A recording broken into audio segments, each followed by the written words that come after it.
Hei, kenapa kalian malah keroyokan seperti ini? Kalian sudah gila. Nafisa yang tadinya hendak melerai malah ikut tersulut emosi dan terjadilah perkelahian antar kelompok banteng dan kelompok singa.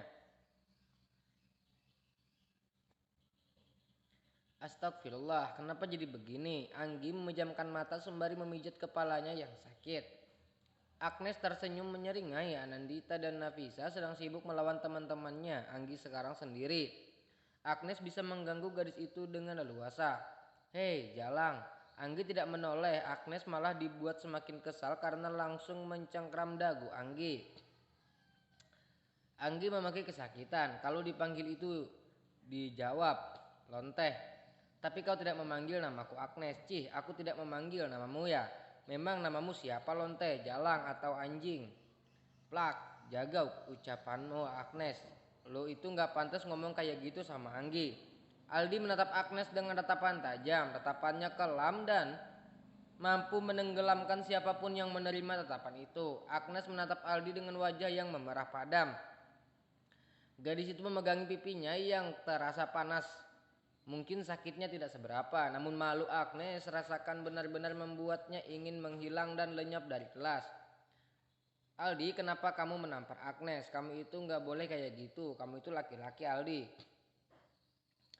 Aldi tidak menggubris perkataan Anggi. Dia sungguh emosi ketika mendengar ucapan tidak bertanggung jawab yang Agnes katakan kepada Anggi. Belum lagi Aldi melihat kalau Agnes hampir memukul Anggi. Dia tentu saja tidak bisa membiarkan itu. Memangnya siapa Agnes sampai dia bisa berbuat seenaknya jidatnya? Kalian, teriakan dari arah pintu membuat seorang menoleh termasuk Agnes dan Aldi. Di ruang guru Anggi hanya bisa menunduk pasrah. Dia dan teman-temannya ditahan di ruang sekeliling karena perbuatan yang telah mereka lakukan. Semua murid berseragam adalah Marita, kecuali Adi. Apa yang kalian lakukan? Guru BK bertanya sembari memijit pelipisnya. Kalian itu sebentar lagi akan memulai ujian. Kenapa malah ribut seperti ini? Aku harus menghubungi wali kalian sekarang. Kalian berdiri dan angkat satu kaki kalian. Jangan bersandar pada tembok. Sedangkan kamu murid baru. Kamu tidak harus berdiri namun tarik kedua kuping kamu dengan tanganmu. Anggi mengangguk, mereka semua menuruti apa yang diperintahkan oleh guru BK. Aldi melirik Anggi sekilas, ada rasa khawatir dalam hatinya. Anggi yang kala itu juga menatap Aldi tersenyum sembari mengangguk. Aku baik-baik saja. Anggi berucap tanpa suara. Agnes juga dua temannya mendengus melihat interaksi yang dilakukan Anggi dan Aldi. Bahkan dalam keadaan seperti ini pun mereka masih bisa saling pandang dengan mesra. Rasanya Agnes ingin mencabik wajah Anggi saat itu juga. Anandita dan juga Nafisa hanya tersenyum melihat Anggi dan Aldi. Mereka bersyukur karena Aldi datang tepat waktu. Jika tidak mungkin wajah Anggi akan bengkak sekarang. Hampir 40 menit menunggu para wali siswa mulai datang. Anandita dan Nafisa menunduk dalam karena takut melihat wajah ibu mereka. Begitupun dengan dua teman Agnes. Sementara Agnes dia bersikap cuek dan biasa saja.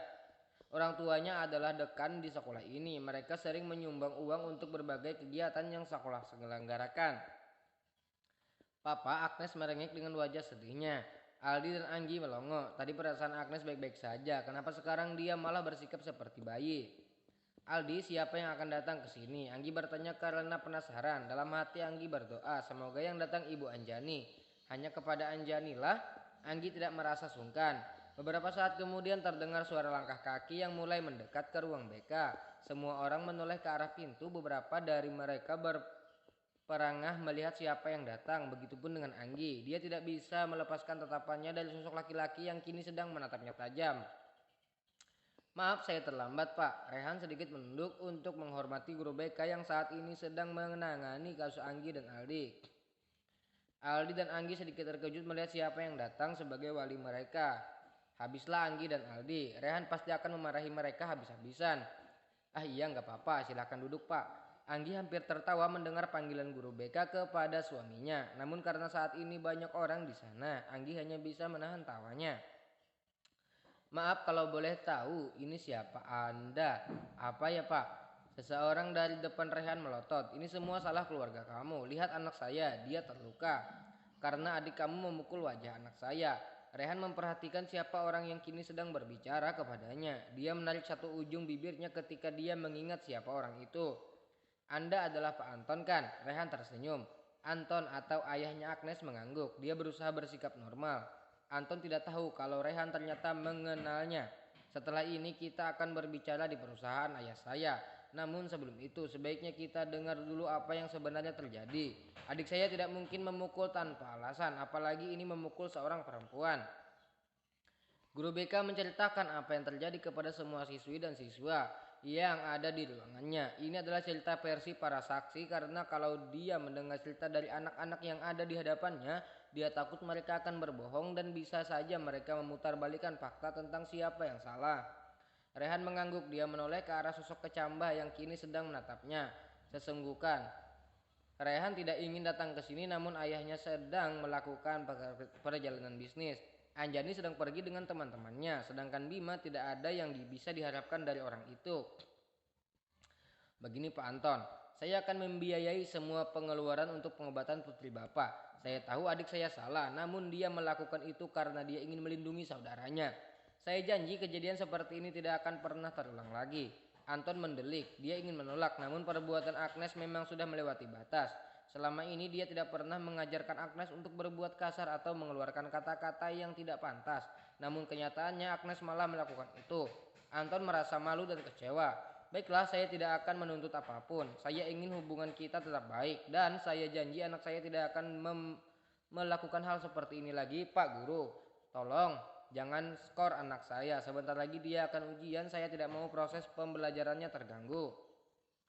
Semua wali murid yang ada di ruang itu setuju. Mereka tidak akan memperbesar masalah ini apalagi untuk masalah yang dilakukan oleh Agnes dan teman-temannya. Baiklah, kali ini saya akan membebaskan kalian semua, namun kalau sampai ini terjadi lagi, saya tidak akan membiarkan kalian begitu saja. Saya akan pastikan kalau kalian tidak akan bisa ikut ujian akhir. Semua murid itu mengangguk sembari membungkuk. Permasalahannya sudah selesai. Semua orang tua murid kini pergi setelah menandatangani perjanjian kalau anak-anak mereka tidak akan berbuat ulah lagi. Rehan masih tetap di sana. Dia tidak langsung pulang seperti yang lain. Maaf untuk kekacauan ini, Pak. Hari ini saya akan membawa Anggi pulang dulu. Tidak apa-apa, bukan. Guru BK itu terlihat mengangguk, apalagi yang harus dia pikirkan. Anggi juga menggunakan kursi roda saat itu. Mungkin Anggi memang belum siap untuk mengikuti pelajaran.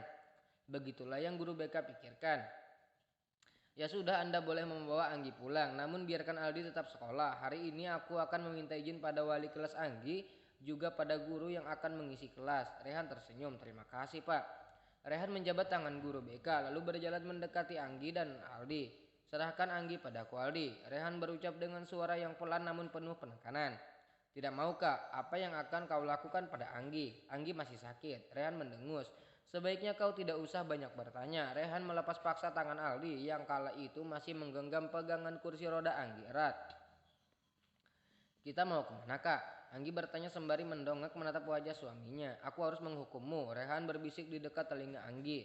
Aldi hanya bisa pasrah melihat Anggi digendong sang kakak dan dimasukkannya ke dalam mobil. Andai guru bisa melarang untuk lolos hari ini, Aldi pasti akan mengikuti Anggi. Aldi merasa apa yang dilakukan Rehan ini tidaklah benar. Aldi takut Rehan akan melakukan hal yang salah pada kakak iparnya. Semua siswa dan siswi di sekolah itu terheran-heran melihat Anggi, seorang murid baru yang dikelilingi oleh orang-orang hebat. Ya, Aldi juga merupakan orang hebat karena dia mampu membuat para gadis di sekolah itu jatuh cinta pada pandangan pertama. Sedangkan Rehan, siapa yang tidak mengetahui laki-laki tampan dengan perawakan yang luar biasa keren, apalagi dengan status sebagai pewaris dari perusahaan kosmetik terkenal di kota itu. Wah, dia anak baru itu kan. Kok bisa sih dia kenal sama orang-orang hebat kayak gitu? Jangan-jangan dia jadi wanita simpanan, seorang siswi bergidik ngeri. Membayangkan Anggi yang mungkin saja digilir sama sini untuk mendapatkan popularitas dan perhatian dari orang kaya yang ada di sana. Tapi sih kalau gue ya disuruh nemenin om-om modelan Kak Rehan, gue mah mau-mau aja. Gak dibayar pun gak apa-apa, yang penting gue bisa dekat sama dia. Kembali, siswi lain menyahut, lo gila. Jangan karena dia tampan lo mau-mau aja digerape. Tapi kalau itu gue juga mau sih, ucapnya dengan antusias. Teman-teman gadis itu menyoraki dia karena ucapannya pelin-pelan. Sementara di dalam mobil, Anggi sedang harap-harap cemas menunggu apa yang akan dilakukan oleh suaminya. Jujur saja, Anggi itu sebenarnya sudah menyukai laki-laki ini karena dia sangat tampan. Namun untuk cinta Anggi tidak yakin. Anggi tidak tahu apa itu cinta karena Anggi sama sekali belum pernah merasakan namanya pacaran.